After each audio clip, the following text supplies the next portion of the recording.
अस्सलाम वालेकुम। मैं ज़ेबा नाज प्रोग्राम एहसान नाज के साथ आपसे मुखातिब हूँ। आज हम एहसान नाज साहब से ये पूछेंगे कि पंजाब असेंबली में जो बड़ा बजट पेश किया गया, इसमें अपोजिशन ने कॉपियाँ क्यों फाड़ी और बजट इजलास तक वावेला करते रहे और उन्होंने स्पीकर के डैश को घेरे रखा। इसकी क्या वजह थी?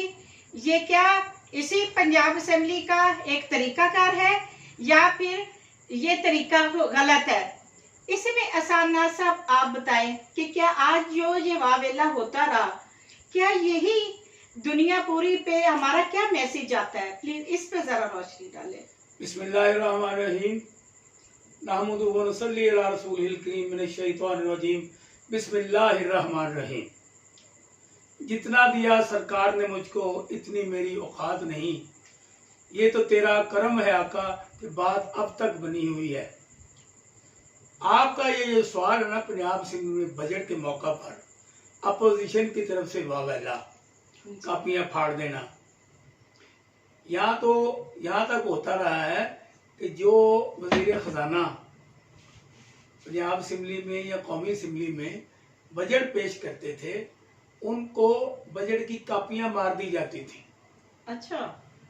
इससे बढ़कर वहाँ पे शोरगुल किया जाता था। जी। वहाँ पर आवाज़ें कसे जाते थे।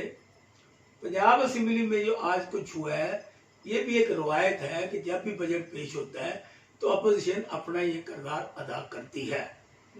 लेकिन ये जो इजलास आज का पंजाब असेंबली में था, जिसकी सदारत चौधरी परवेज़ अली कर रहे थे और वज़ीर ख़जाना ने बजट पेश किया, ये पहले से एक तयशुदा मुआहदा था कि ये बजट जिस तरीके से पेश किया जा रहा है, इसमें हम कोई ऐसी खिलाफ बातें नहीं करेंगे, लेकिन सिर्फ ये छोटा मोटा ये टोपी ड्रामा है ना, ये हम लगाएं, ये वो नहीं लगाया।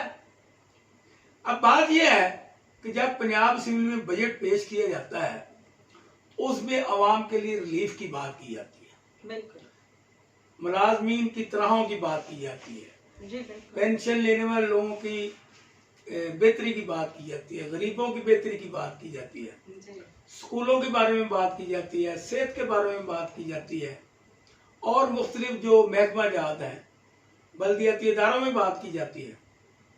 लेकिन इस बजट में जो कि आज पेश किया गया पंजाब असेंबली की बजाय फ्लैटिस होटल के हाल में, इसमें आवाम को देने के लिए मेरी निगाह में कोई चीज़ नहीं थी, क्योंकि कोरोना वायरस की वजह से हुकूमत के पास कुछ देने के लिए नहीं है।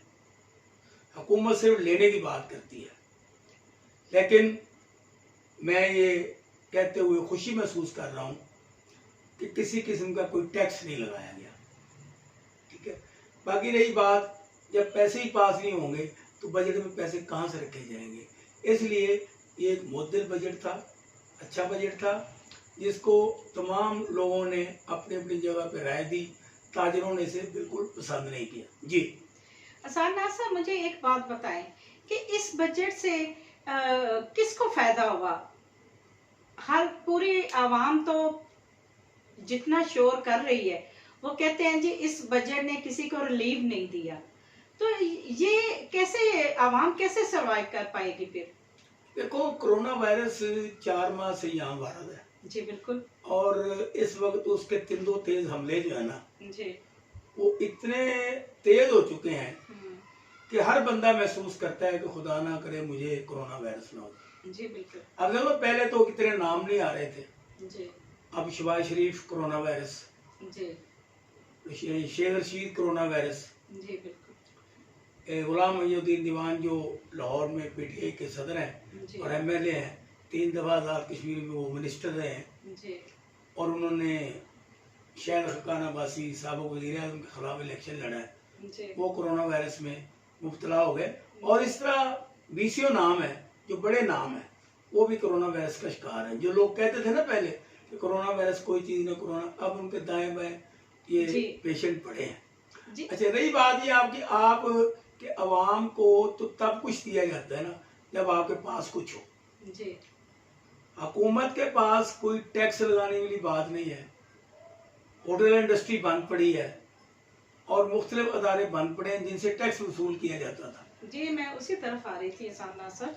मैं ये पूछना चाह रही थी, पाकिस्तान भर में तमाम तलीमी अदारे बंद हैं, जबकि फीसें ली जा रही हैं, असासा स्कूलों में नहीं जा रहे, तो कब तक ये काम इस तरह चलता रहेगा? क्योंकि मेरे दनिश से बच्चों का स्कूल में एसओपी के तरीके से स्कूल में जाना बहुत ज़रूरी है। 2 शिफ्टें हो सकती हैं और इसके लिए बाज और भी बहुत सारे एसओपी बनाए जा सकते हैं। एहसान साहब, मुझे बताएं कि क्या इस तरह पॉसिबल है कि आप डिस्टेंस के साथ बच्चों को तालीम दी जाए, जैसे हर जगह पे एसओपी का एहतियात किया जा रहा है, इस तरह स्कूलों में भी इस तरीके से मेंटेनेंस की जा सकती है, लेकिन बच्चों की तालीम में बड़ा हरज हो रहा है। देखो, ये आपकी बात बिल्कुल बजाय है, लेकिन इसमें 1-2 बातें मैं ये करनी चाहता हूँ। क्योंकि बच्चों का स्कूल में जाना, छोटे बच्चों का जी, वो पॉसिबल नहीं है। जी, क्योंकि ये वायरस जो है ना, ये 50 साल की उम्र से ज्यादा जी, और बच्चों के लिए खतरनाक है। जी, बिल्कुल। इसीलिए जो एसओपी बनाए गए हैं ना, उसमें बाजारों में भी बच्चों का दाखिला मना है और 50-60 साल की उम्र के बुजुर्गों का भी दाखिला मना है। जी, बिल्कुल। अब रहेगी बात ये कि जो बच्चे स्कूल में हैं, जी, प्राइमरी से आगे हैं जी, या मिडिल से आगे हैं और वो यूनिवर्सिटियों में हैं या कॉलेजेस में हैं या स्कूल्स में हैं, उनके लिए एसओपी बनाए जा सकते हैं जी, और उनको स्कूलों में, कॉलेजों में, यूनिवर्सिटी में जाना बनाया जा सकता है, क्योंकि वो समझदार हैं और उनको इन सारी बातों का पता है। जी, बिल्कुल। बच्चों को ये पता नहीं हो सकता। जी, बिल्कुल। अच्छा, इसलिए मेरी तजवीज़ है हम्म, कि ऐसे स्कूलों को, कॉलेजों को, यूनिवर्सिटी को खोल दिया जाए और उसमें गौल न बढ़ने दी जाए, लोगों को इकट्ठे न होने दिया जाए और वो अपनी तरीके से 2 शिफ्टें भी हो सकती हैं।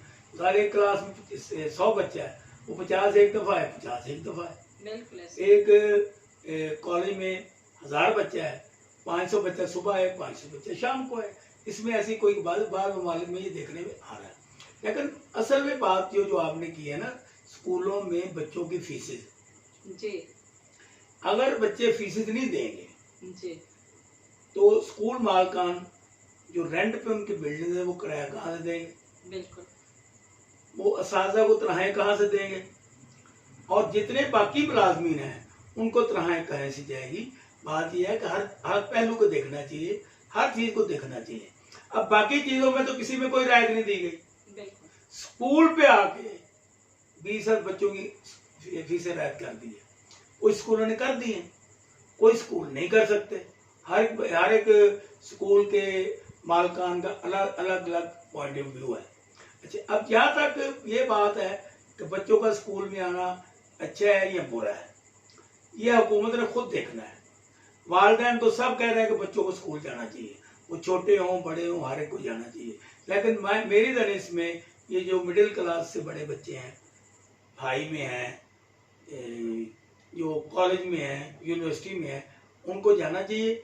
बाकी बच्चों को अभी नहीं जाना चाहिए। रही बात ये जो आपने कहा कि मुलाजमीन को तकलीफ है, अब जब आपको फीस नहीं मिलेगी, बच्चे स्कूल नहीं आएंगे, तो मालकान आज खुद कहाँ से पैसे देंगे? बिल्कुल ऐसे। होना तो ये चाहिए या हुकूमत इसका इंतजाम करे, जिन जिन स्कूलों को, जिन जिन लोगों को काम नहीं करने दिया जा रहा, उनके वो अखराजात खुद बर्दाश्त करें। बिल्कुल जी।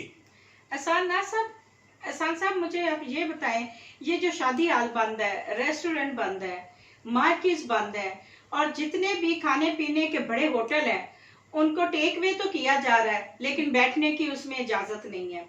अगर एसओपी के मुताबिक अगर इनको भी खोल दिया जाए तो मेरे ख्याल से कोई कबाहत नहीं होनी चाहिए, क्योंकि हर बंदे में अब शौर डेवलप हो चुका है कि हर बंदे को पता है सैनिटाइजर से हैंड वॉश करने हैं, आपने मास्क पहनना है, आपने ग्लव्स पहनने हैं। और मेरे ख्याल से जितनी 4 महीने में ब्रेक्सिट हो चुकी है, उसमें मेरे ख्याल से अगर इन कामों को खोल भी दिया जाए तो कोई मसला नहीं, आसानियां हो जाएंगी आवाम के ये लिए। आपकी बात बजाय है, लेकिन मेरे देखने में, मेरे मुशाहरे में अभी भी 55% लोग जो है ना वो मास्क, सैनिटाइजर और ग्लव्स का इस्तेमाल नहीं करते। नहीं करते, बिल्कुल। आपको कभी अगर मौका मिले, जी क्योंकि मैं तो 4 माह से घर में ही महबूस हूँ जी और मैंने घर को ही करतीना सेंटर बनाया हुआ है, जी इस वजह से कि जो SOPs बने हैं ना उनमें ये है कि 60 साल से उम्र के ज़्यादा लोग जो है ना वो घरों में महफूज हैं, जी इसलिए मैं घर पे हूँ। अच्छा, जब मैं टीवी चैनलों पे देखता हूँ, मुख्तलिफ प्रोग्रामों में देखता हूँ, तो लोग ग्लव्स का, सैनिटाइजर का और मास्क का इस्तेमाल नहीं कर रहे हैं। बिल्कुल। मेरी सबसे गुजारिश है कि सब लोग इन चीज़ों का इस्तेमाल करें।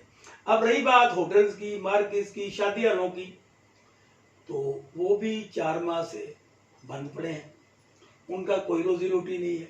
अब देखो, मालिक तो अपनी जगह पे है, उसके साथ वाबस्ता जो मुलाजमीन है, जी बिल्कुल। उनके साथ वाबस्ता जो बावर्ची हैं, जी वेटर हैं, जी अपने डिश वाशर हैं, जी सफाई करने वाले हैं, और वहाँ पर जो लोग दुकानदारी करते थे, दुकानदारी करते। कोई चने लगाता था, कोई बोतलें बेचता था, कोई मुख्तलिफ और चीज़ें बेचते थे, उनके भी सारा ना सिलसिला। इसमें आप ये जो है ना थिएटर्स, इनको भी ले लें, जी बिल्कुल। सिनेमा को भी साथ नथी कर लें, जी कि ये वो जगह है जहाँ पर लोगों की, बहुत ज़्यादा लोगों की रोटी को बसता होती है।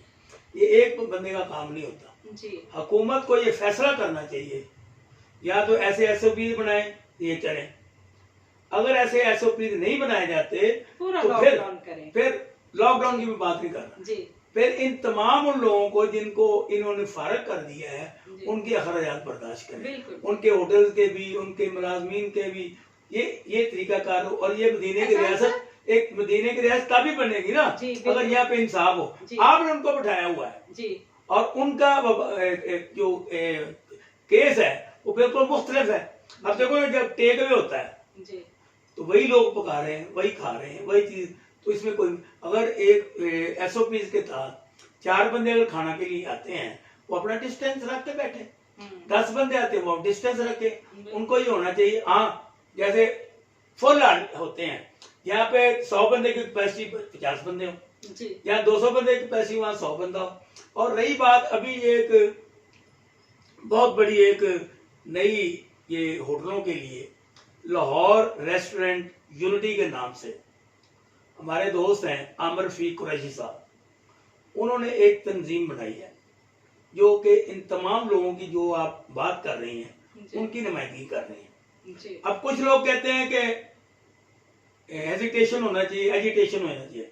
उनके ख्याल के मुताबिक हुकूमत के साथ बैठ के मुज़ाकरात होने चाहिए, और मुज़ाकरात के लिए हुकूमत को कायल किया जाए कि इन कामों को भी खोल देना चाहिए, और उसके लिए जदोजहद कर रहे हैं। जी बिल्कुल। असाना साहब, बहुत अच्छा आपने कमेंट किए, बहुत अच्छी बात की आपने, लेकिन हुकूमत के कान पे जूं भी नहीं रेंगती।